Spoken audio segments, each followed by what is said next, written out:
The leader of the opposition, Mark Golin, was speaking in Bethel Gap, Cedar Valley, yesterday.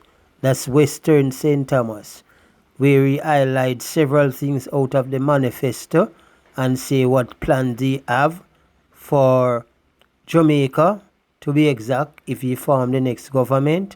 He was addressing supporters at Bethel Gap in Cedar Valley, Western St. Thomas. That is what he have to say. Join me and follow to hear. Yes,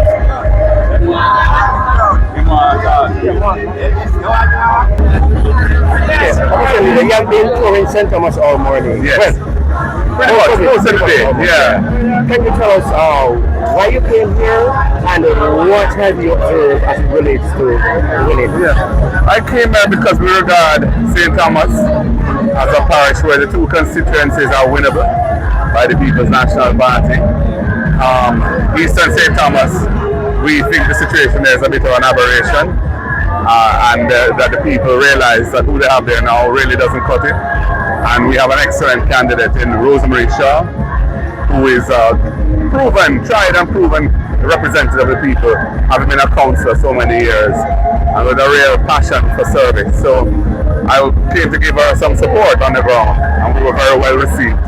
And of course, here we are in Western St. Thomas, where we have the dynamic and irrepressible Hubert Williams, former mayor, and he's giving James Robertson, the long-time MP, a run for his money. So I'm here to give a little strength to Hubert Williams as well. Okay. Next question. I heard you mention more about Eastern St. Thomas, where the fact that the economy has dived so right. You briefly state some things that you might do, but can you be more specific as to what? Not that the sugar industry has been down and all that. Yeah. What can you do to boost the economy of St. Thomas? Well, we had planned the opening up of St. Thomas with that major highway, and we had organized the funding for it. When the JLP took over, they changed the project a bit. It was originally going to be 2 lanes both ways. They reduced it to 1 and took some of the resources to do the Maypen to Williamsfield highway.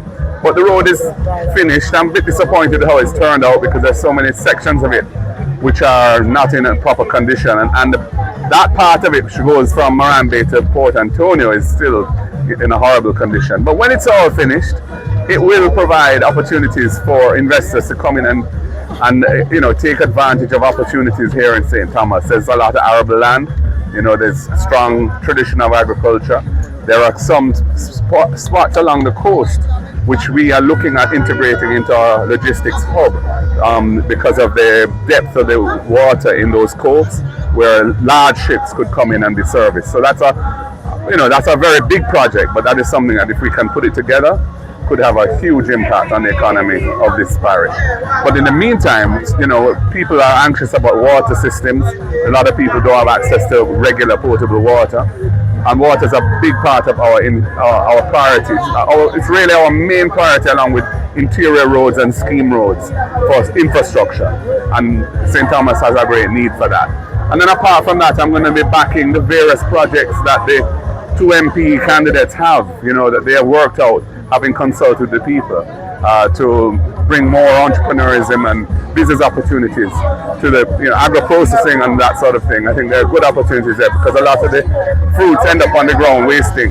So if we can gather them up and process them into other things that can be stored and sold with that value added, that will also make money for the parish and the people. So I think it's starting from quite a low base because it has not really benefited from the tourism dollar, for example, like the rest of the parishes of Jamaica have.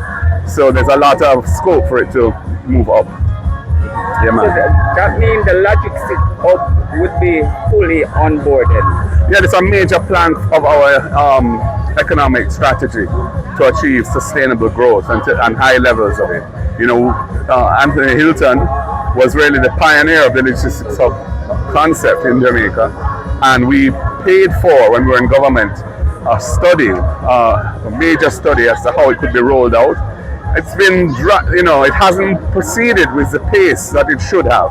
But, the recent breaking of ground in Caymanas for a special economic zone there is another step in that direction. And we have plans to really deal with it. We've been in dialogue with the shipping interests in the country to see how we can make the Port of Kingston more competitive because that's vital. The whole customs, the whole environment for customs is a very important part of the puzzle as to how you get logistics being done here, because people have to be persuaded to come here and assemble things that are going to be shipped on to other markets, or to provide services for transportation, in particular maritime transportation.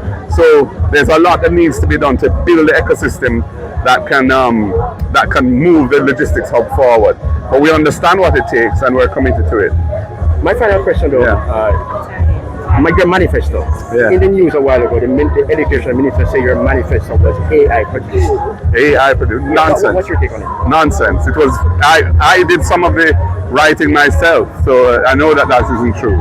You know, she must look into herself, because perhaps that's how she proceeds, but that is not the case. You know, our manifesto came out of numerous retreats of our shadow cabinet over a period of years, where ideas were distilled coming from all our spokespersons, and we chose the ones that we thought were the most transformational, socially or economically, or both, and that's what's in our manifesto. That's why it's so potent, and that's why they had to have a press conference about our manifesto, and they haven't even published one yet. What kind of foolishness is that?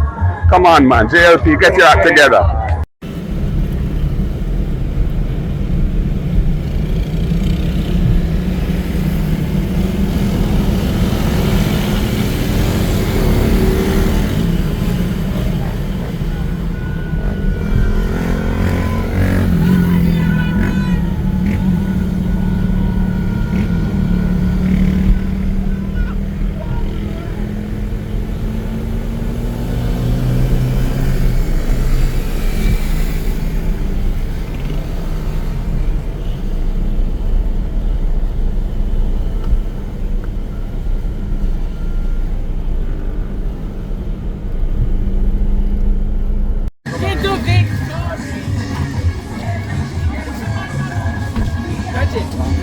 I thought. Come on, I'll picture the boss, you know. And that's what I realized.